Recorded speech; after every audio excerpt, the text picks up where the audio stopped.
No! I would not. Hello then, my fellow hunters, and yes, that intro may have been a little bit of an exaggeration, but the event quest in Rise is something we need to talk about. It's something you all have heavily requested that I talk about. And why is that? Well, to put it simply bluntly, they're probably the weakest lineup of event quests in, well, a long while across Monster Hunter history. It's not a coincidence every time a new one gets announced, the responses, and yes, these are all genuine responses, as I mentioned in my Rise is Not Dead discussion, tend to go like this.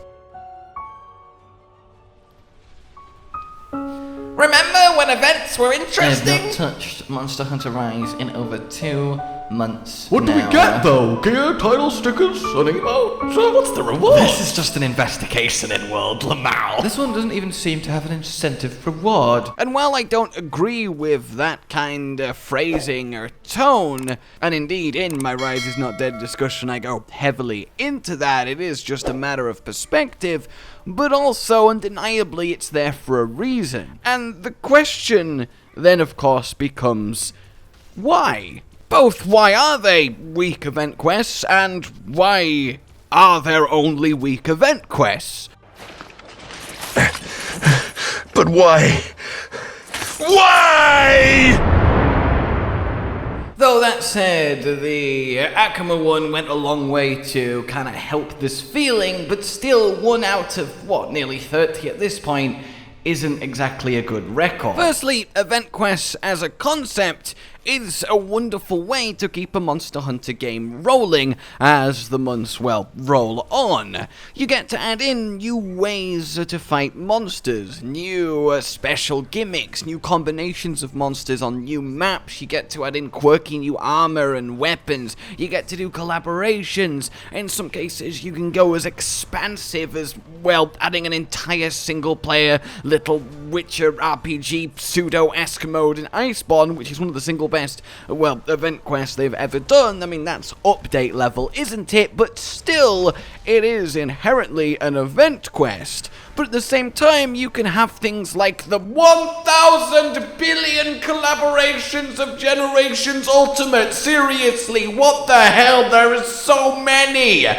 But that's cool, right? That's just absolutely overwhelmingly awesome. The amount of equipment from pure collaborations in Generations Ultimate is insane.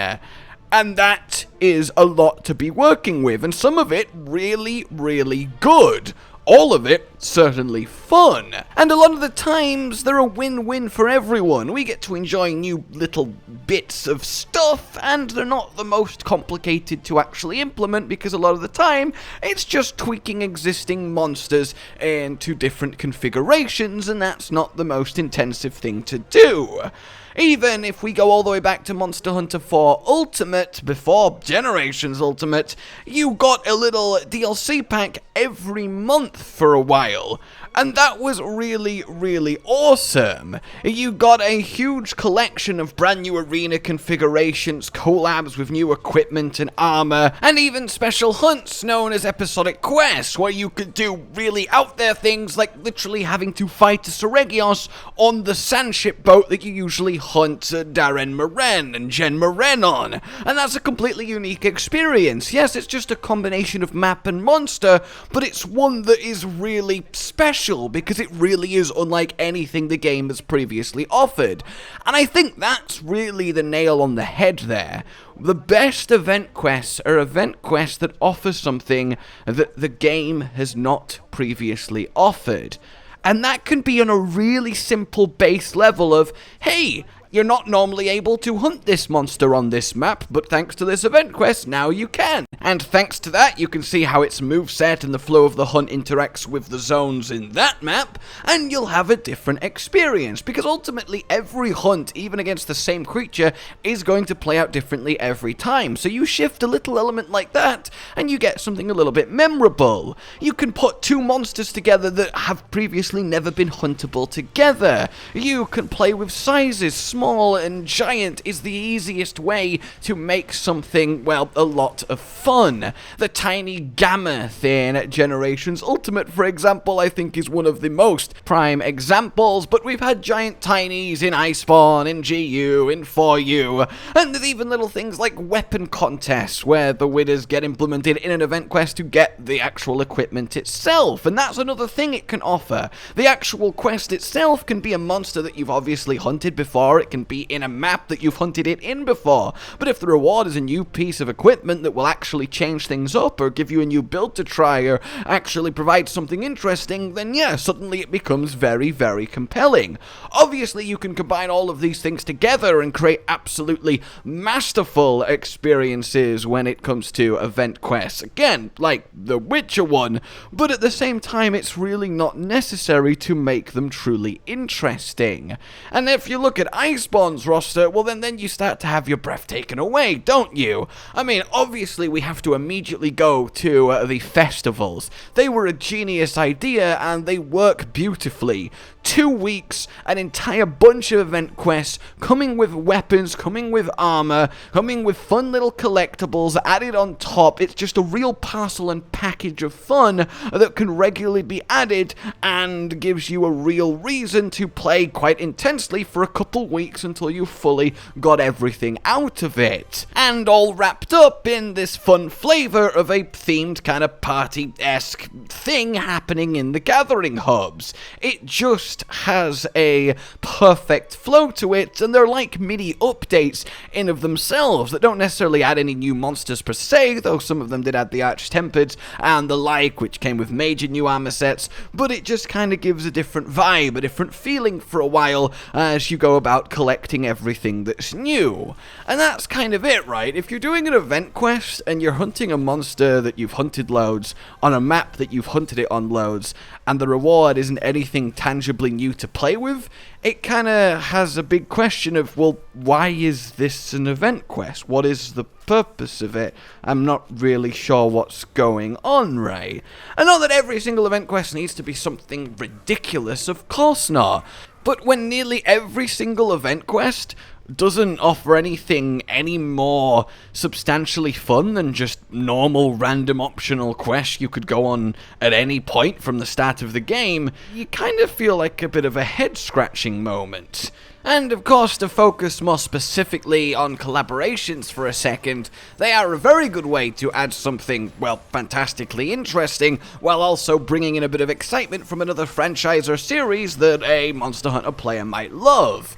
To bring up the Iceborne Resident Evil one, where you actually got to, be a zombie and actually fight a special Valhazak, it was lovely, it was thematic, and it worked. An inherently quite a basic experience, but one that really popped when it came to that collab.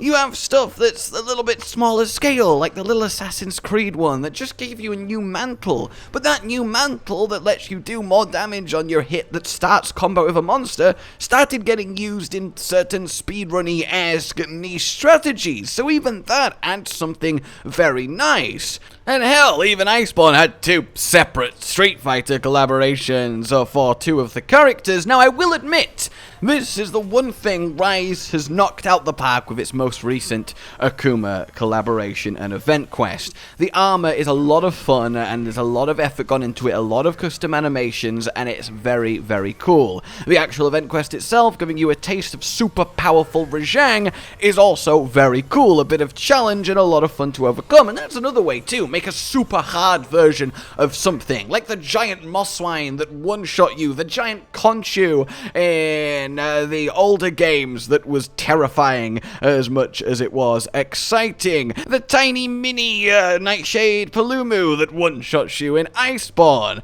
That's all good too.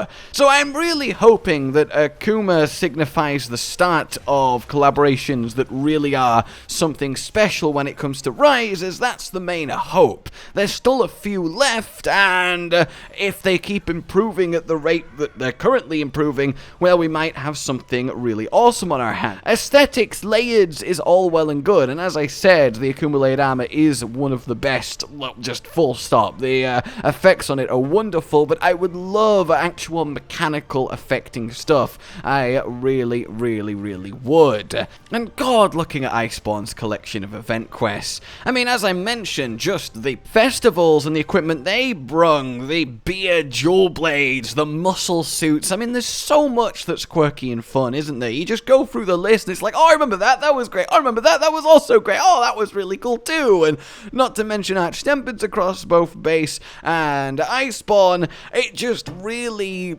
shines. And I don't think it's a case of Iceborne specifically treating us, though I do think Iceborne and World, thanks to the festivals, has the best array of event quests out of any Monster Hunter game, but as I've been bringing up with GU and even 4U before that, well, there is loads of goodness to be found there. And you might say, well, they're G-rank games and Rise isn't, but World was a high-rank game, and World had a fantastic roster of event quests too, just as Iceborne did, and of course the festivals as well. So I don't really think that's an excuse. Not that there needs to be one. I mean, it's ultimately up to the devs, and free content is free content. And I don't want to come across as looking a gift horse in the mouth. I don't want to be ungrateful, because it's still fun and it's still nice to have. This isn't a video designed to be like, oh, why have you done this? Oh, give us something good and fun with new armor. Ooh. It's more a question of, this is curious. Why is the average quality of event quests drop so much, where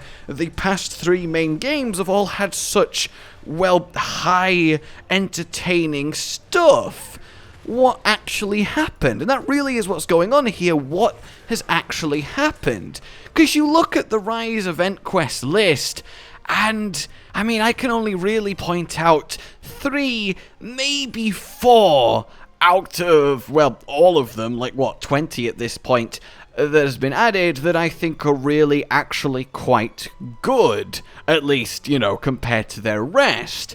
They are having an Apex Mizutsune and Apex Inoga at the same time on the Flooded Forest, which Apex Inoga hasn't been on. Seeing 2 Apexes go at it was really spectacular, and I really enjoyed that. It was something little, but it was, as I said, the rule, something you can't experience in everything that's come before. I also really love the Heart of a Hero, Giant Diablos, Tiny Tigrex in the arena, playing with big and small monsters. It's chaotic, it's crazy, it's fun, and it gets the job done. And then, of course, the best one in the collab with the Apexy, G-Ranky, Super Rajang, and the Akuma Layered. Those 3 are, yes. But even then, when you look at those 3 and compare it to the average level of event quests in the other games, they would be near the bottom. I mean, Akuma would probably be around in the middle, but the other 2 near the bottom. Even stuff in World and Iceborne, which was here, hunt 4 or 5 monsters on one map. You know, the symphony, the orchestra quests that were always so much fun, where you could do, well, for us, the armor roulettes, but just monsters back to back to back in one big brawl through the ecosystem. That's really quite simple to do, but they're not in Rise either. I was really looking forward to them. I thought, no way we wouldn't get a hunt 5 monsters on each map event quest, because they're so, well, fun and simple, and they just work, and you can give some nice rewards to them. I really love them, but they're just not here. And I just have to ask, why? I don't agree with this rhetoric that every time an event quest posted, there's so many people going, well, this is pointless, wow, great, the game's dead, yada, yada, yada. That's ridiculous, okay? We have gotten hundreds to 1,000 of glorious hours out of Rise, and that is fantastic for any game. It really, really is. But the issue, or not even issue, that's not the right word, but the question mark is, why is it so different to the previous 3 main Monster Hunter games? Because even the few bits of armor layered and usable that has been added through Rise event quests doesn't do anything. It's not that visually interesting, they don't have any interesting skills, they don't change any builds, nothing is there, there's no weapon competition to add them, and it's the same team that made Generations Ultimate, which has a stellar roster of event quests. So again, that doesn't really help. And I know it might be unsatisfying to come to this kind of conclusion, but it's genuinely a mystery. We have a team that's proven they can deliver a really cool roster of event quests across all, categories, from playing with monsters and maps to equipment and specialness, to World in Iceborne, which proved a really good flow of delivering event quests, and again, there are lots of interesting configurations, armor, and equipment. So we've had it proved twice in a row across 2 teams successfully, so why in Rise is it kind of not happening? To me, it would make sense for every event quest day on Thursday to get 2 or 3 event quests that actually do something, different. Something that kind of adds something. Rise is the second most successful Monster Hunter game after World and Iceborne, if you count them as one complete package. So why not add as much fuel to that fire as you can? I have to assume there is something going on, or maybe it will just be a slow burn. A lot of the good event quest rosters that I've talked about in the previous games took time to get there, in some cases over a year or more. So maybe in 6 months I'll be looking at the list going, yeah, what was I talking about in this video? Since then we have got some ridiculous stuff that's really breathed life into the game. But until that happens, and until we see that kind of change, it's hard not to look at, at this point, like 20 weeks of event quests, and not really being able to point at much that's truly inspiring to get back into the game for, at least if you're playing for things instead of just the thrill of the hunt, and Rise has the thrilliest of hunts going, so I'm a firm believer in just playing for the enjoyment, which I do all the time. That's, it's really, really cool, but I totally understand people that want a little bit of extra carrot on their weekly event quest-ness. So, yeah, who knows why or what, but it's certainly fair to say that Rise's event quest lineup is weirdly, a lot objectively worse than the last 3 major Monster Hunter games. Not that that is cause to be angry, not that it's cause to be toxic or hateful in the way of the developers. They are honestly one of the most hard-working developer teams, just full stop, in the industry, and the fact we even get all of this post-launch content is wonderful in of itself, on top of a game that you again can get multiple hundreds of hours out fairly effortlessly, but it is something that's worth going, why is that? And I ask you all, why is that? Like you've enjoyed this, subscribe for more. Please let me know if there's anything else you'd like me to talk about, and please consider supporting the future of the channel on Patreon down below. Until we meet again, a goodbye. Josh, Cotton, and Hollow with the videos, dropping the humor like a hammer on your tippy toes, bringing entertainment on a daily arrangement to take our insanity and turn it into entertainment. Yes, I said entertainment twice, to reiterate that it is nice to look into your faces on a mostly daily basis when you let us in your homes to make the whole world a stage. Goodbye.